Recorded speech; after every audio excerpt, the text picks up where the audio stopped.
These are 7 of the most fun commanders in the entire format and what their decks look like. I'm your host, Joe Cherries. I'm your host, Beezy, and that makes us the Nitpicking Nerds because we make videos every single day, which means you can go to Patreon any day of the week to support us with your own hard-earned dollars, which we would greatly appreciate. Hard-earned dollars are going to go into the channel and to us eating food. Yes, and us doing whatever thing that we normally do, like traveling to events where you can meet us at Cool Stuff's Inc.'s pre-release, which Cool Stuff Inc. sponsors this channel. They're doing a pre-release for the new Lord of the Rings set. That is going to be June 16th through the 18th. We're there. We're there. Come play with us. We're going to be doing drafts. We're going to be doing commander pods. We're going to be hanging out at this event all weekend, and our goal is to play with you. If you are there and you want to play with us, we also want to play with you. Cool Stuff Inc. is also a place where you can buy all of your Magic needs. Singles, doubles, Triples. You can buy decks on there. Like, you can just go get your whole deck most likely. If you need like 100 cards, go there. They probably have at least 98 of them, if not more. You can use code NERDS at checkout to save 5% on your order, which means you are spending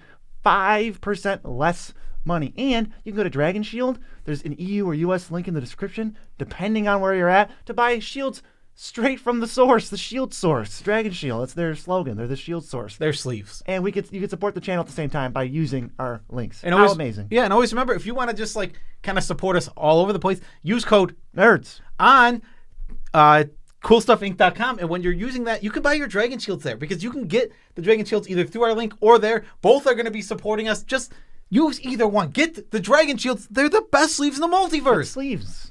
All right, happy birthday to everyone's birthdays today. All right, this video is going to be fun because we're talking about some of the most fun commanders in the entire format and what their decks are going to look like. So we're going to tell you the commander, why we think it's fun, and then we're going to go into the cards that make it extra fun. And you're going to hear every single one. You're going to go, oh, and then you're going to end up wanting to build these decks, in which case I would say head on over to Cool Stuff Inc. to buy some cards. Yes, buy all your cards there using code NERDS. Code NERDS. Nerds. Yeah. All right, let's go. First one, and I think this is one of my favorite on the whole list.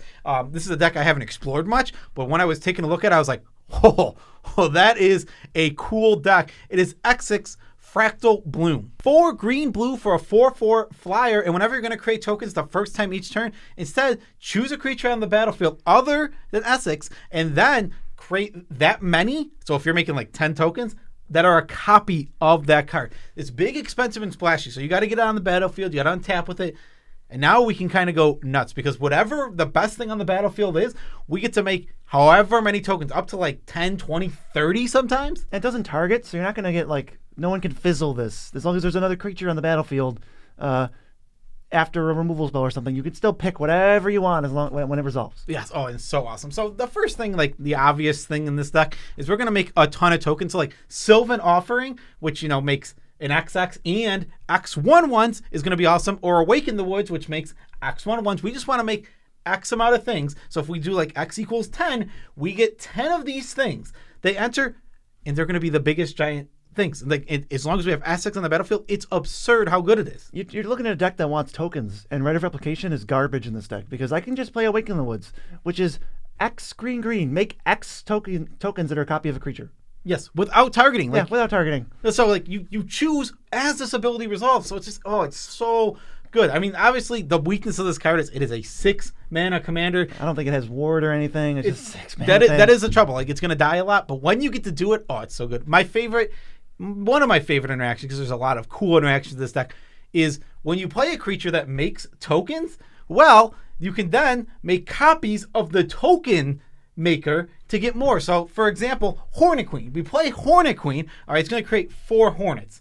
Well, I'm going to choose all those Hornets to be Hornet Queen, and then all those Hornet Queens are just going to make a ton of 1/1 flying guys. So you get 5 queens and 16 Hornets. Which is absurd. It's absurd. I mean, Deep Forest Hermit kind of does the same thing. Where Squirrels, but the most absurd, over-the-top one that everyone's thinking of right now, Avenger of Zendikar. Let's just say you have 7 lands, play Avenger of Zendikar, get 7 Avenger of Zendikars, and then get 49 plants. Okay, that's completely absurd. And now when you play a land, put 8 counters on your 49 plants. It's so silly how like over the top and ridiculous this is. Yeah, you could really play no spells the whole game. Turn 6, play Essex. Turn 7, play Avenger. Untap and win. And you're the threat. They have to wipe the board, or you're going to kill everybody. It's just ridiculous. One of my favorites is Azuri's Predation, because for every creature your opponents control, you get a 4/4 that fights it.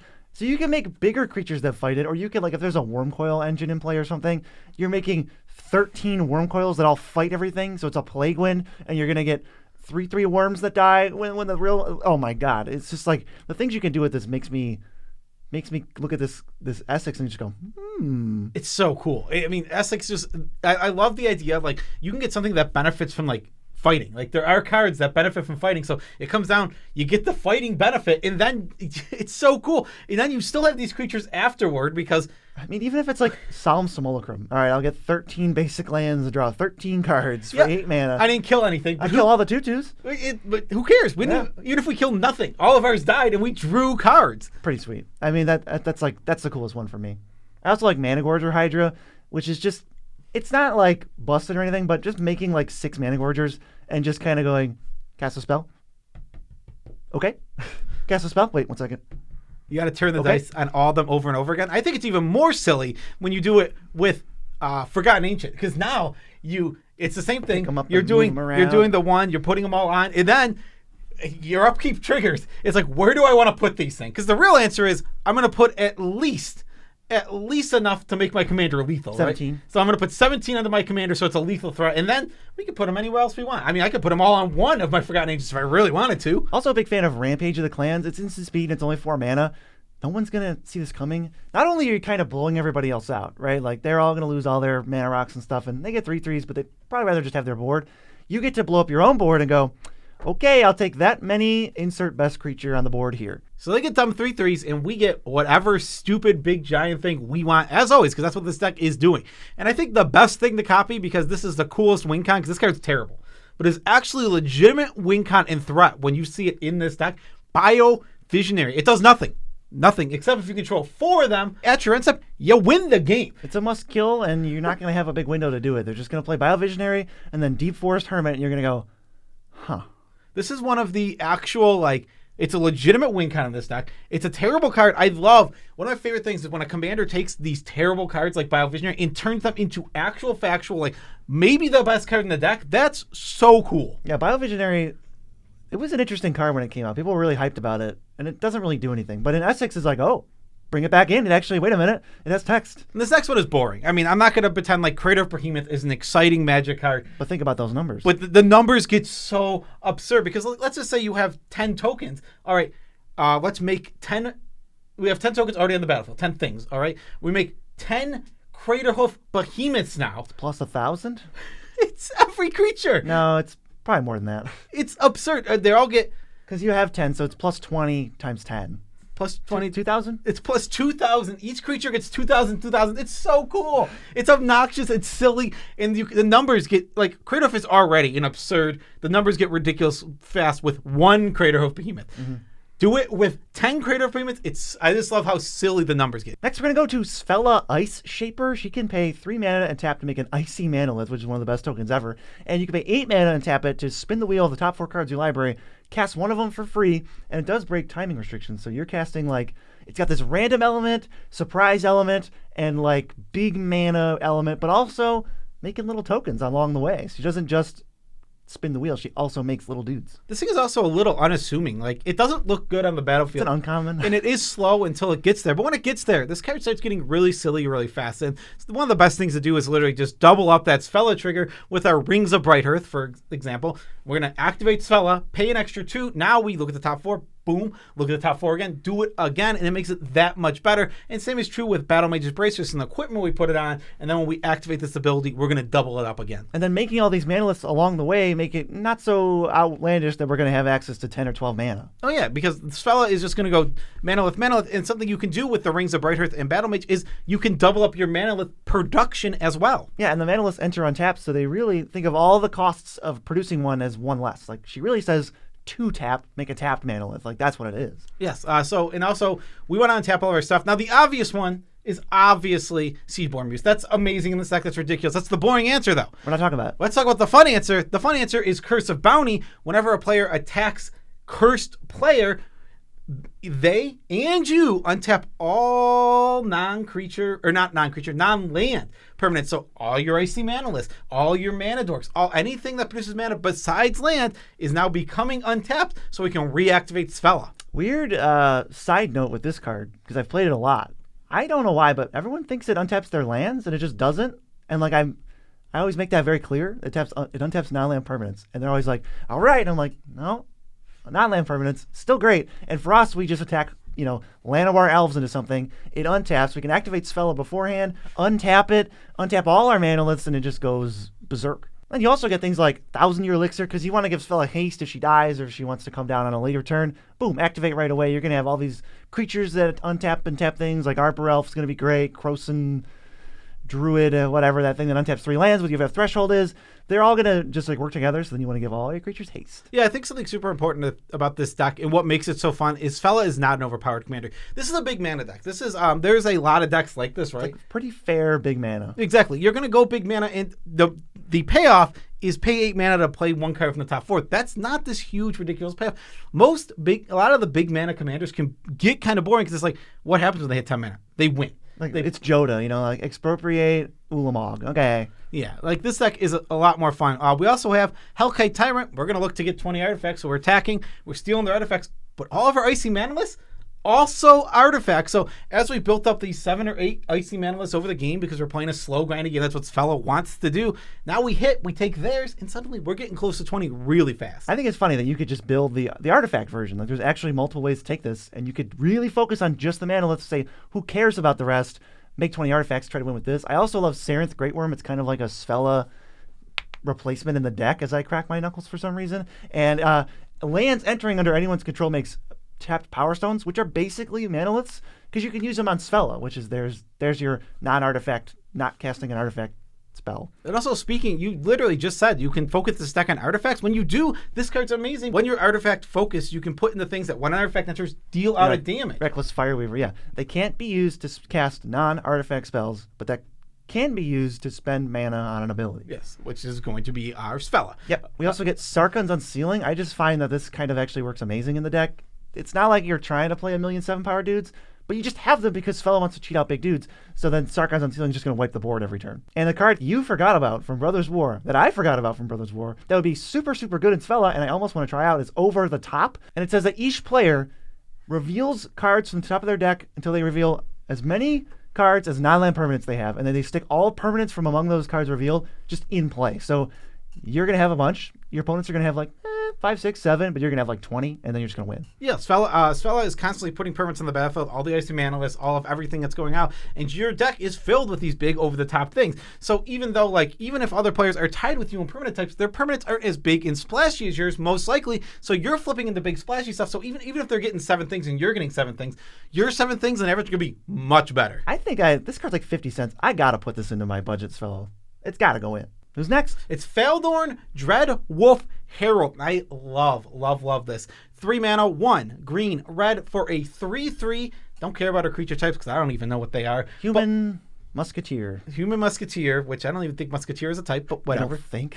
Definitely not. It could be. Shut up. Musketeer could be a type in Magic. It's not yet. It will be soon. So whenever you play a spell from exile, you get to make a 2/2 wolf, and then you can pay 1, tap, or discard a card and exile the top card of your library that you can play until the end of turn. I think it's just the fact that it works for lands too just kind of really saves it. Yes, you get to play lands from exile too, which is most of these cards do in this deck. So this deck, it's all about playing stuff from exile, getting a ton of wolves. And what I love about this, oftentimes Prosper feels unfair because he's so over the top ridiculous. Treasures are way more effective at just going over the top and being silly. Well, I'm taking 10-minute turns. Yeah, but wolves are a fair way to go with it. It's a much more fair deck than Prosper, but you still get to play a lot of the fun, silly stuff, like Dance with Calamities. Okay, I love this card. You play Blackjack, and if you go over 13, you get nothing. But as long as the total mana value of those cards is 13 or less, you get to play all of them for free. It's such a cool, fun card, and every single card you got that way, that you've, out of it, also is giving you a wolf. So if you got like 5 cards, you get 5 wolves on top of it. Yes, and I think the reason that Dance with Calamity is terrible is because you're also playing cards like Soulfire Eruption in your deck, which target basically everything and everyone, and you impulse draw for each one, and then just shoot based on the mana value of whatever you impulse draw all of those targets. I think Dance with Calamity is really cool, but will just get kind of like ruined by playing all these other fun cards.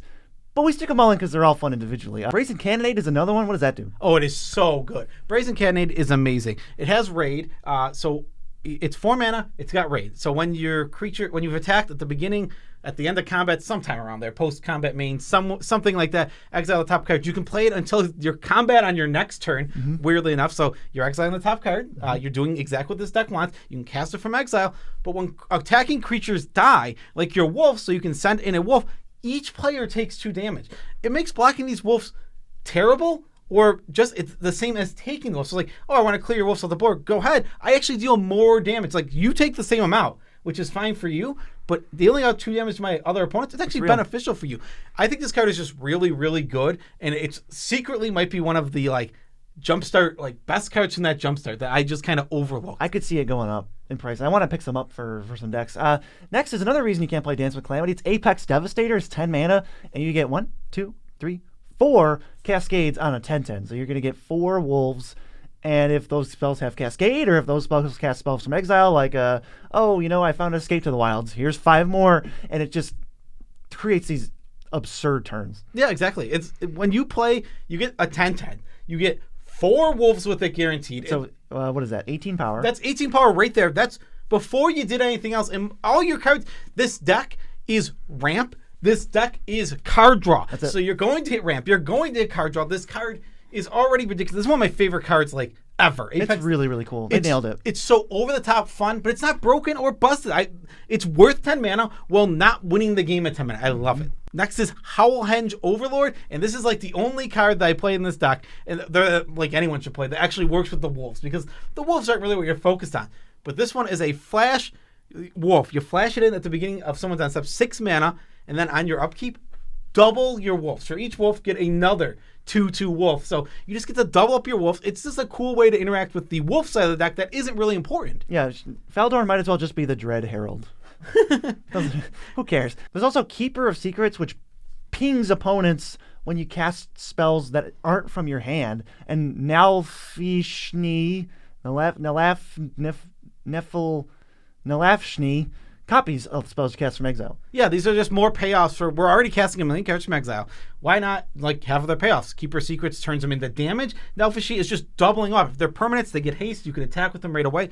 If they're instants or sorceries, it's even more ridiculous because those don't disappear. Whatever effect you got, you just got. And like these are both must answer, because the game will end very quickly if you do not answer one of these 2 cards. Yep, and there's a card from March of Machines. This card is like, it's weird. It feels like this card was made for this deck. Like, literally made for this deck, because everything about it screams play it. So you have a battle, enters with however many forge counters we're calling this time. Yes, and which battle is this? It's Invasion of Cal. It's on screen. They can see it. It's Invasion of Kaldheim. So it enters, you exile all the cards from your hand. You can play them until the end of your next turn, and then you draw a fresh card. So you're wheeling while still having access to those other cards, which means you can play them from exile. Then when you flip this battle, it turns into like a little Faldorn. You discard lands to deal 2 damage, and then you flip the top card that you can play now whenever you discard a land. So even if you activate Faldorn's ability, which discards land, we don't do that very often in this deck, you can discard a land with it, and then you exile the top 2 cards of your library. It's so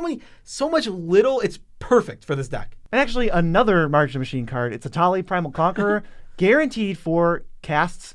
It's actually just another Apex Devastator, now that I'm thinking about it. You just get 4 spells, but it's for 7 mana, and it flips into Blightsteel Colossus. Yeah, it's very, very close to Apex Devastator, but you're doing enough for everyone else's deck, so there's less synergy. You're not going to hit as much synergistic cards, but you get, I think it's more fun, more random. And also, this thing flips into a giant thing. It doesn't even matter. It's not synergistic with the deck, but how cool is a Tali? It's so cool.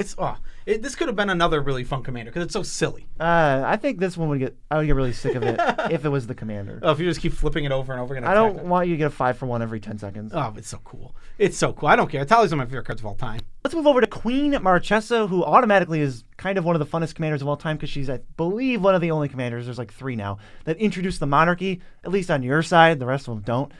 So I want to be the monarch, and then I can take back the monarch by making 1/1 haste Death Touchers. She also has Death Touch and haste, so she can come back from the command zone, get you the monarchy without even attacking, and all this stuff. But what Queen Marchesa does is like introduce politics into the game. So we went ahead and put 7 politic cards in here, like Duelist's Heritage, 2 and a white whenever anyone attacks with anything. You could give something double strike. This card legit adds so much damage to the game. It's just, again, another political tool. It's like, hey, I'll attack them if you give this double strike, or it incentivizes. Like, you can deal more damage when you send the attackers not at the player playing Duelist Heritage. And Queen Marchesa kind of wants to play Protect the Monarchy, right? So if you're playing the Protect the Monarchy game, then you also get the advantage because it's like, oh, well, if you attack me, you're going to do less damage. You can attack over there. Not get the Monarch, but deal 10 extra damage, right? Plus, there's a lot of scenarios where, like, oh, you know, Marchesa's coming in. You could trade with it and not and keep the Monarchy, but it's like, I'll just give it First Strike and Death Touch, so now you just can't.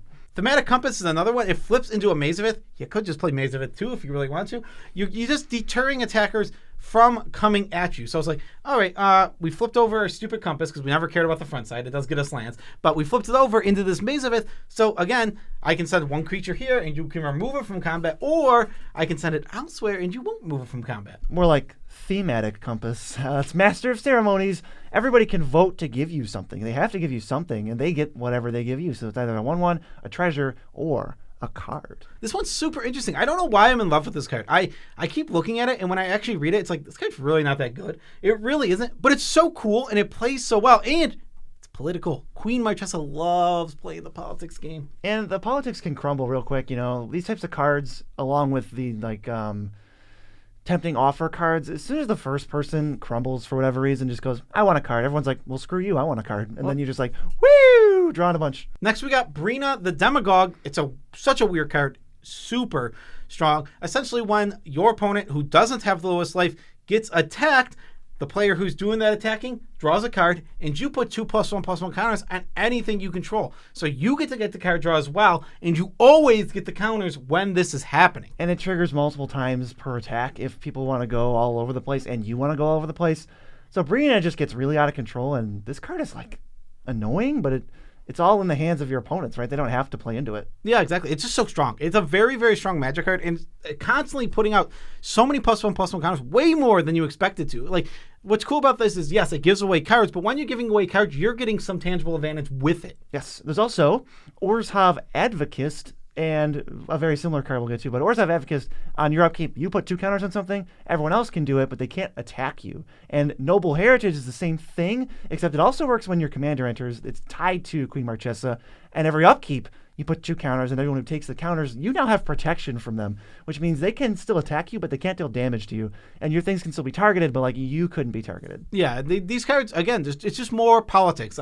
We're giving out a tangible advantage to other players, and if they take our tangible advantage, we also gain a tangible advantage from it. And then we get the advantage every time, no matter what. Yeah, exactly. No matter what. We're always going to get the 2 counters. So even if everyone's refusing to take the counters, we'll take the counters so that our creatures are at least getting better and to protect us in combat. Yep, and we talked about deterring attacks, but there's also just forcing attacks. With Carter Doomscourge, it says all your creatures that can attack during your next turns have to attack someone else that isn't me. Even the ones you played that have haste can't come at me. This card is worded in the very, very best way. It actively says, if you play this, you get the trigger, and you're the Monarch, you will untap with the Monarch unless somebody plays a Monarch card. You can't lose it. You can't lose it in combat.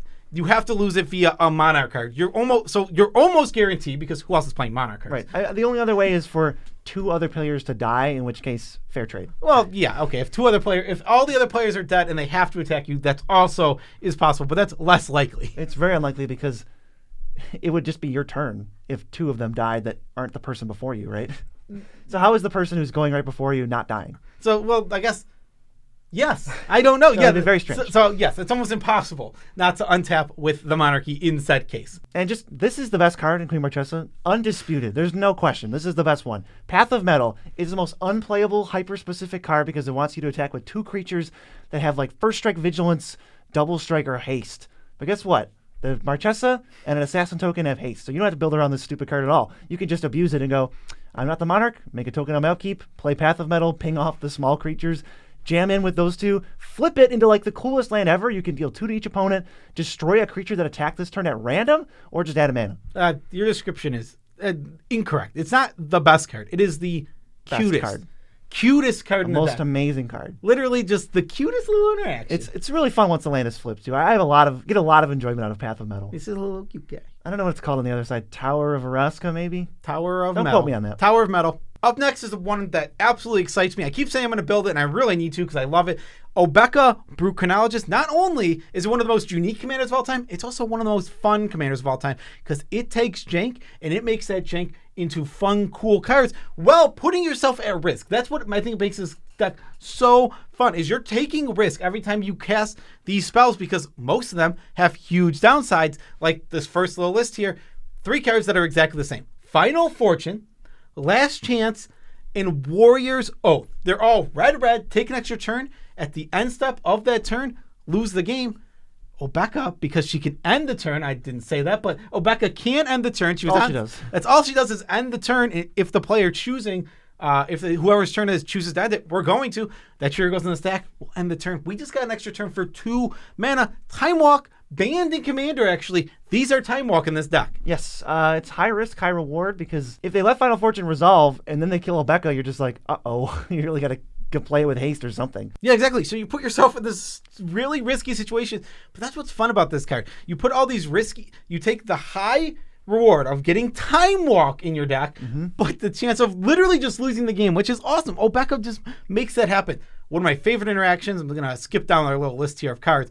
Hellkite Courser, it's like it was made for this deck. They came out in the same exact set. It seems like it was made. It's like perfectly made because when this thing enters, you put your commander on the battlefield and it gains haste. Oh, so what do? We put Obeka onto the battlefield. We go to the end step when it would return back to the command zone. Oh, I'll just end the turn. Exile that trigger. It's not going to happen. Yeah, get that trigger out of here. It's gone forever. Just a neat little interaction to cheat the mana cost of your commander. Yeah, I also like Orthian, Hero of Lavabrink. He can like Rite of Replication things, and there's obviously a trigger to exile those at the end step because this is a red card, and Obeka can just go, nope, I'd like to keep all 5. I think this is one of the, like, if you're going to build this deck, if I am going to build this deck, I'm going to focus on a lot of making tokens that would go away because that's such a common thing. Like Splinter Twin type stuff. Yeah, so like, if you can ever like do the Rite of Replication, get all the ETBs and all that, attack, and it's like, oh, they're going to go away. No, I'll keep them? It's like, that's absurd when you keep them around. Yeah, Obeka plus Lightning Greaves is really one of the best combos. Yes, Lightning Greaves is obviously one of the best cards in this deck. It's boring, and I didn't put it on this list because obviously Lightning Greaves goes in this deck, but it does actually belong on this list. Yeah, Red Sun Twilight is the same exact thing. You're destroying stuff and you're getting copies that go away at the end step, and you can just say, no, I would like to keep them. You get a very similar Bifrost, okay? So you do all the destruction, and obviously we get to keep them because they're going to trigger to leave. How insane is it to copy every artifact on the battlefield and just get them? While destroying the rest. While destroying them. It's actually just such an absurd little combo. Yep, and then there's, obviously you want other ways so that you don't lose the game if Obeka dies and you take an extra turn or something. So we have Sundial the Infinite, which can end the turn whether we have her or not. Great, it's backup. Stifle, Disallow, and Nibble Obstructionist all counter triggered abilities that we may get ourselves into trouble with. But we mostly are going to counter the positive ones, right? Like, we're going to counter the one that says, our tokens leave. No, they don't. They're going to stay. More than likely, we won't have to counter the you lose the game trigger, but it's there if we have to. This deck is taking big risk, and we want everything to last. So being able to do it in other ways so we don't have to only rely on our commander. Obeka is a huge target for spot removal all the time because the deck doesn't work. Because everyone knows your deck is how your deck is intended to work is built around Obeka. Everyone builds around their commander, but this deck takes an extra step because of how Obeka is worded. It's weird. It's super weird. So you're doing extra weird stuff. You need ways to actually do Obeka stuff without having Obeka. Yes, and you save the last for last. Yes, the last for last. Because this is one of my favorite interactions. It's Goryo's Vengeance. You return a legend from your graveyard to the battlefield. It gains haste, and then at your end step, you're going to get rid of it. Oh, you're thinking Obeka. I'm going to get back Obeka. Oh, okay. It's got haste. Activator to end the turn when that trigger goes on the stack. We got Obeka back. So she's just like not going to get taxed in this deck. Yeah, there's so many ways to avoid her tax in this deck. I'm thinking it's time to move on to Emoti, Celebrant of Bounty. It's a 5-mana 3/1 with Cascade, already pretty sweet. But your 6-drop spells and higher have Cascade, and I don't need to tell you, there's a million ways to cast a 6-drop without spending 6 mana. Yeah, there is a ton of ways. First cool interaction, Runati Behemoth Caller.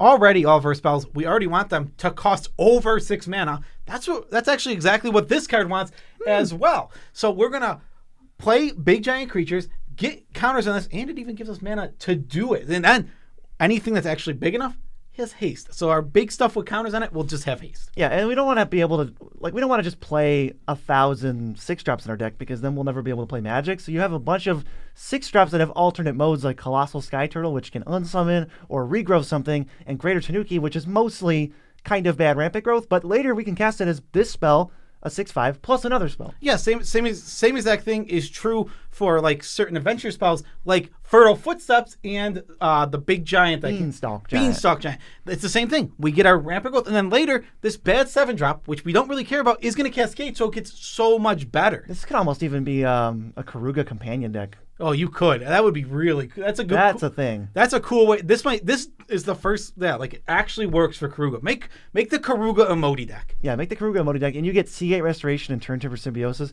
You were already playing those cards. Now they have Cascade. Yeah, they're literally amazing. They were going to go in this deck no matter what. What if, okay, now I play them, I get their effects, and they cascade. It's so good. They go into a free spell, yeah. Yeah, literally free spell. We have Dig Through Time, Treasure Cruise. These cards are amazing. They're absurd. You don't even need them to do anything else. But now they cascade. Yeah, what if Dig Through Time had Cascade? Blue, get a 7-drop, and then look at the top 7 for 2 cards. Is that good? That is good at instant speed, yeah. Croson Drover is a classic, one of my favorite random cards from 15 years ago. It makes your 6-drops cost 2 less. Yeah, and believe it or not, we're going to play most of a lot of them. A lot of 6-drops because what do we want? Cascade. Yes, and then the only evoke creature that is playable in blue-green, it's Aether Snipe. It's not even that good. It just unsummons. Yeah, I was so annoyed. I'm like, oh, Convoke or Evoke is so good. I'm going to find all the best ones. There's got to be a bunch of stuff. There's got to be a bunch that cost 6 or more. No, the only real playable one was this. There's also the guy that deals 2 damage to each flyer. Wow. Yeah, exactly. That was the only other one. So it's like Aether Snipe, get in my deck because you have a cool, sweet interaction that's perfect for the deck. But you're literally the only card that's times. That was so sad. Yeah, you also get to play the Green Blasphemous Act, which is Primeval Protector. It puts counters on your whole team. It's a friggin' 10/10 for 1 mana. And you know what? Let's throw a Cascade in there. But it also costs 11, so you're getting basically access to any spell in your deck. And what we haven't really mentioned yet is that if you cast an 11-drop and you Cascade into Dig Through Time still has Cascade, so you can just keep going. Oh man, this little talk when we mentioned Karuga has gotten. Now you're brewing. Well, yeah, it's just that sounds so cool. I love companions. I think companions should be a commander exclusive thing. We both have a deck with companion. I just want to. I want all these companions. I wish they would do more companions, but only for commander. I obviously think they're terrible for 60 card. Mm-hmm. They stink. But I love them in commander. I think every one of them, except for Lutri. The ones that don't work, so Yorion and Lutri are kind of bummers. But the rest are really cool. It is a bummer. It's such a bummer because I think Yorion would even be cool. It's we should just be able to play that. Who cares? It's it's not breaking any. It's it has to be exactly 100 cards. It's currently the rule. Just bend the rule. Well, you get your rule 0 pile, right? You get 20 cards and you put them in. Did you know that every single Magic card actually basically breaks the rules of Magic by doing something against that's basically what Magic is. So let Yorion break the rules. Haste breaks the rules, this can attack. Exactly. Even though it can't. That's literally breaking a rule. Vigilance breaks the rules because when you attack, you tap your creature. No, you don't. Now that we've talked about how haste is ruining Magic, we can go to our next card, which is what, Cherries? It is Niv Mizzet Reborn. 5 colors, 1 of each for a 6/6 flyer. Reveal the top 10 cards of your library for each guild. So every 2 color combination in Magic, you can take 1 card. So ideally, the top 10 cards can all be from a different guild, giving you a draw 10. Now, is that going to happen? Never. No, hard. BZ's done this trigger 100, 150 times. I have a deck that is literally 39 lands, Niv Mizzet, and then 6 of each guild. Only multicolored cards, and I've never hit it. Yes, it's so cool. So Niv Mizzet draws a ton of cards, but what he's asking you is to play multicolor. Now you can make this lame and play minimum multicolor and play this as a value card. We're not talking about that. We're not talking about that. We're talking about the cool built around Niv Mizzet. The deck is made to do this. So mostly or all multicolored. Yeah. So General Ferris Roderick. Whenever we cast a multicolor spell, General Ferris Roderick. Rockrick. Whatever. Roderick Strong, the professional rustler, is going to give you a 4/4 whenever you cast a spell that is multicolored. Or a spell if you build your deck to be cool. But no, because there's actually I as much as I love your deck, It's missing out on so many cards that are not multicolored that care about multicolored it's cards. only these two. It's the 2 cards later on the list that we're going to get to. Faber, all of our creatures are going to be 2 colors. And Niv Mizzet's 5 colors. This means it's 5 colors. We're going to be tapping this thing for 5 mana all the time. Right, plus you can draw it. You probably play Bloom Tender in this deck too, unless you're going on the multicolored Purity deck. But yeah, they're both really, really good. Soul Herder, not only is it an Azorius card, it just flickers Niv Mizzet again. So you just get another top 10. I love it. I love that Niv Mizzet draws this card to flicker him over and over. You want no max hand size with this deck because Niv Mizzet draws so many cards. Yes, it's a 5-color deck that wants Reliquary Tower. Yeah, pretty weird. That is so weird. Like it is such. It's so cool when that happens. Love Bring the Light. We're already playing 5 colors, so we can maximize this. Get whatever card. It is 2 colors to be drawn up for a deck, while being whatever card in our deck we need that costs 5 or less. Yeah, it's a board wipe. It's Escape to the Wilds. It's Soul Herder. Just whatever I feel like. Whatever you feel like.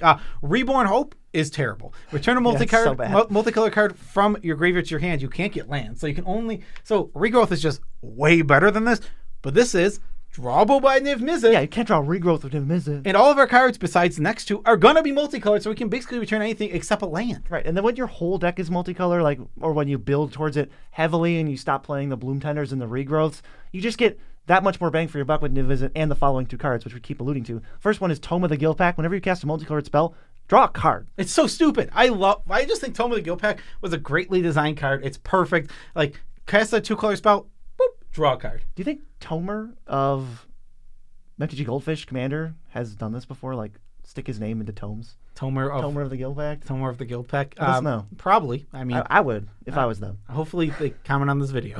Oh yeah, hopefully. Invasion of Ravnica's the other one, and this one I literally think BC should be. It's so good in this deck. It's really good. You just get a 5-mana removal spell. It's whatever. That's fine. Schmedium, but it is actually a decent rate for being colorless. And you're just going to attack it with Niv Mizzet and flip it right away. You attack it, flip it. When you cast a 2-color spell, you look at, I don't even know the number, 6. It's top 6. You look at the top 6 for a 2-color spell. You're going to chain forever. Literally forever. If you had, like, not that this is going to happen in this deck. If you had, like, an Omniscience, you literally just chain your whole deck. That's true. It's so silly. Like, you know, so the deck has 39 lands. The deck really needs lands. Maybe I just cut 2 lands for 2 5-drops. And then keep everything else even? Call it a day. Oh, yeah, do it. Maybe. We'll see. I absolutely... Invasion of Ravnica is, like, one of my... Like, I've never seen a card more designed for a deck. I love... It's so perfect. Like, Niv Mizzet, it's like, do I want to play any colorless cards? No. Except this one, because it's stupidly good in my deck. And if you want to check out some of the most unique commanders, we did a video just like this, but they're all about unique commanders. And I'm pretty sure there's a little overlap, so go check that out. Peace out, Tribe Scouts.